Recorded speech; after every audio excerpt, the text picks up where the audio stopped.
Contextos. Contexto del texto. Maestro Antonio Álvarez Mesta, muy buenos días. Muy buenos días. Escuchando a don Rodrigo, me hizo acordarme de Aristóteles, que ese sí tenía Alejandro Magno, que ese sí tenía maestro, y ese fue Aristóteles. Alejandro Magno, considerado uno de los grandes militares de todos los tiempos, murió de malaria. Claro que su organismo estaba minado, su cuerpo estaba sumamente deteriorado, él había caído en una honda depresión cuando el amor de su vida, que no fue la princesa Roxana, su primera esposa, ni Estateira, la segunda, ni Parisatis, la tercera, sino Hefestión, un hombre, muere. Y entonces él incurre en la intemperancia, comete excesos de toda índole, en la bebida, en la comida, incluso en las drogas, y ciertamente su sistema inmune estaba deteriorado. Este vector que transmite el Plasmodium, que es el mosquito Anófeles, cobró la vida de Alejandro Magno. Pero la palabra es interesantísima, también la mencionó don Rodrigo, la palabra malaria. Malaria y paludismo son equivalentes. De hecho, aquí en México preferimos el término paludismo, que viene de ciénega, palud, ciénega o pantano. Cambio malaria, fíjate que Juan, qué interesante. Malaria son los malos aires. Se creía que respirar los aromas pestilentes, nauseabundos de las zonas pantanosas enfermaba a la gente. Bueno, puede quizá hacerla sentir muy mal, pero de eso a transmitir lo que hoy conocemos como paludismo, pues no. Entonces, el término malaria, en cuanto a su semántica, en cuanto a su significado etimológico, es interesante porque significa los malos aires. Sería entonces el antónimo de Buenos Aires. Claro, claro. Y Buenos Aires tiene que ver también con esos aires agradables, respirables, que incluso se consideraban curativos. También está la palabra influenza, que es interesantísima. Influenza viene de influencia. Se creía que los astros enfermaban a la gente. La luna, sobre todo en la fase de plenilunio, podía enfermar a la gente, otros astros podían enfermar a la gente. Por supuesto que esto es erróneo. Ahora, la influenza española, que fue en 1918, en 2 años provocó 40 millones de muertes. Y aquí en la región lagunera, pues, vean los libros de los cronistas, miles de personas murieron en la región lagunera por la influenza española, que provocó en el mundo 40 millones de muertes entre 1918 y 1919. Se cuenta que llegaban las carretas para cargar los cadáveres, era tanta la mortandad que hubo. Fíjate cómo la superstición y en parte la ignorancia o el conocimiento imperfecto influye en la concepción de las enfermedades. Ya vimos malaria, los malos aires, por ejemplo, influenza, la influencia de los astros. Tenemos una palabra muy interesante, la palabra desastre. Ahora, cualquier hecho infausto, un accidente automovilístico, un incendio, incluso un mal resultado del equipo de fútbol, algo, nos vamos a los extremos, le llamamos desastre. Y desastre, le quitaron la estrella. Perdió la estrella. Entonces se cree, la astrología en pleno siglo XXI, tercer milenio, 2016, sigue habiendo crédulos que comulgan con ruedas de molino, se tragan la patraña de la astrología, pero es algo comprensible porque durante siglos están estas creencias de que los astros influyen. México decimos... ¿Se entiende este comentario tuyo por el signo que eres? ¿De qué signo eres? Sí, no sabe, él está simplemente... Es un sarcasmo. Sí, ser supersticioso da mala suerte, es lo que está diciendo. Pero si la luna tiene una influencia sobre las mareas y sobre los líquidos, ¿por qué no pensar que los astros tienen una influencia? Yo les platico a mis muchachos que si leen libros antiguos, por ejemplo, de la colección de cuentos La Mil y Una Noches, que proceden de distintos pueblos y distintas épocas, por ejemplo, no ha tenido su luna, se refiere a la menstruación. Sí.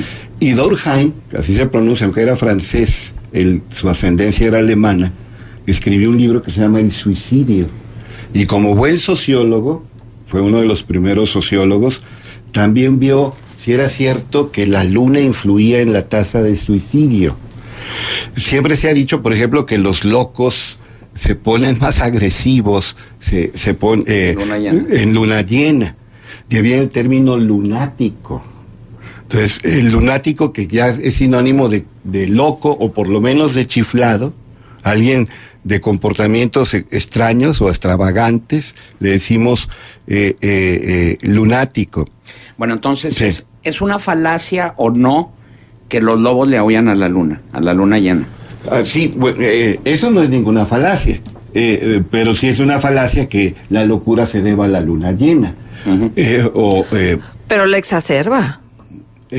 Bueno, según algunos estudios y según algunos psiquiatras y psicólogos, pero eso sí tiene te perturba. Que ver con los antecedentes, el sustrato de creencias, la formación. Por ejemplo, está la licantropía. Me preguntan, ¿de dónde viene el licántropo? Les digo a mis alumnos, pues es obvio, antropo, hombre, lic, lobo. Por la literatura fantástica, pensamos en los hombres lobo. Pero la psiquiatría y los manuales de psicopatología siempre han hablado de esa alienación de algunas personas de creerse lobos. Ese es el licántropo. Dicho sea de paso, vuelvo con Aristóteles. ¿Cómo se llamaba? ¿Cuánto te acordarás? La escuela rival de la academia platónica, que Aristóteles, que estudió en la academia, no heredó el cargo de escolarca del maestro Platón, sino se lo dieron a un sobrino, a Espeusipo, y entonces con el tiempo Aristóteles funda una escuela que está muy cerca de la academia. La de los perros, los cínicos. No, esa es la de Diógenes. Diógenes. No, es el Liceo. Uh-huh. Del lobo también. Viene del lobo. Sí. Entonces, liceo tiene muchos significados. Una academia secretarial le dicen liceo, una secundaria le dicen liceo. Pero en los tiempos de Aristóteles era una institución de altos estudios. Pero entonces esto me lleva a deducir que tiene mucho que ver, el cínico es perro, el lobo es perro, el liceo viene de lobo, cínico viene de perro. Entonces como que hay cierta relación, ¿no? Con el animal. Antístenes es el fundador de la escuela cínica, aunque Diógenes es ciertamente el más famoso. Y por cierto, vuelvo con Alejandro, se cuenta que probablemente por referencias de su maestro Aristóteles sabía quién era Diógenes. Esa anécdota es conocidísima, y llega ante él y le dice: yo soy el Megalexandros. Y Diógenes estaba en el suelo tomando el sol, con poca ropa, era casi un hipnosofista, así le llamaba Herodoto a los sabios desnudos o casi desnudos. Entonces, soy el Megalexandros. Mi maestro me ha hablado de ti. Te voy a conceder lo que me pidas. Quítate, porque me tapas el sol. Y para las pulgas de Alejandro fue un milagro que no hubiera mandado matar a Diógenes, el cínico. Que, bueno, ya lo hemos visto aquí. Ahora le llamamos cínico aquel que se regodea en el mal que hizo.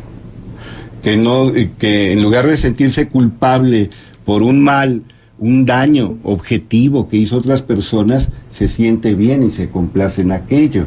Pero originalmente la palabra cínico era la humildad, la simplicidad, la sencillez.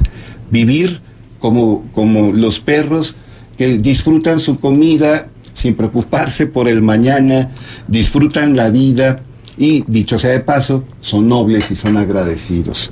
Yo creo que la mayoría de las personas, y no espero que nadie se ofenda, cuando llegan a su casa les da más alegría a veces a los perros que a los inquilinos humanos.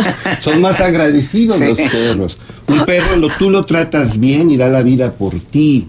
Siempre, entonces el perro es muy noble. Hay muchas cosas de que hablar, ya se nos fue el tiempo. Prometo abundar mucho en esto. Lo último que digo es que, por ejemplo, en inglés tenemos el término holy, que significa santo. Y es el mismo lexema que está en la palabra católico, que está en la palabra holístico, y tiene que ver también con la salud. Aquello que nos enferma es lo que rompe la comunión. Es aquello que nos separa, en este caso, por ejemplo, de la naturaleza. Esto de la malaria o paludismo y enfermedades análogas que se están exacerbando, tiene mucho que ver con las tonterías que hemos hecho al sentirnos desvinculados del clima. Ya tuvimos no una epidemia, sino una pandemia. Epidemia, lo que está sobre el pueblo. Pandemia en todo el pueblo. Pues 40 millones de muertos en 1918. Entonces, no es cualquier cosa. Entonces, Holy, la palabra en inglés, ¿tendrá algo que ver también con la raíz holo de Por todos? supuesto, ¿sí? Por supuesto. Holy, sagrado. Claro que sí, de ahí viene. Eso está muy estudiado. Ayer me tocó ser jurado en un concurso y una maestra me externaba su nombre, que lleva el lexema Mara. Yo le decía, Jorge Luis Borges, por ejemplo, dice que la palabra nightmare tiene que ver con el sánscrito Mara, que es uno de los dioses que nosotros en nuestro maniqueísmo le llamamos dioses malignos o demonios. Entonces, Mara, por ejemplo, tentó al Sakyamuni, a Siddhartha Gautama. Se le aparece, así como Cristo es tentado por el demonio, también Mara se aparece a Siddhartha Gautama y le pone tentaciones. Entonces, Borges, que no era alguien que no estudiaba, se atreve a decir que Mara tiene de la raíz, por ejemplo, nightmare, ahí está. Entonces, todo se vincula con todo. Y desvincularnos es lo que nos enferma. Tú arranca la rama de un árbol, la rama más frondosa y bonita, florida incluso, y de inmediato languidece, se seca por completo al poco tiempo. Entonces, al perder el contacto, nos morimos. Es la enseñanza de Antoine de Saint-Exupéry en El Principito, y es la etimología original de religión. Religión es volvernos a vincular. Religar.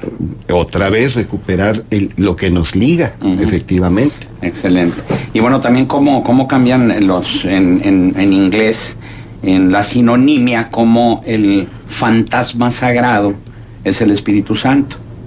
Es que ghost significa espíritu. Y fantasma es lo que se manifiesta. Lo que tiene apariencia, está en fanerógama, que sus órganos están expuestos. Epifanía, la manifestación superior. Teofanía, la manifestación de Dios. Bach, por ejemplo, decía que la música era teofánica. Johann Sebastian Bach. Se muestra a Dios. Por la bella música como la que él hizo, no más. Pues es una manifestación de Dios. Pero lo mismo podemos decir de la escultura, de la pintura y de las maravillas de la naturaleza. Excelente. Bien, Toño, ¿algún punto de contacto? Con todo gusto, Antonio Álvarez Mesta, @hotmail.com.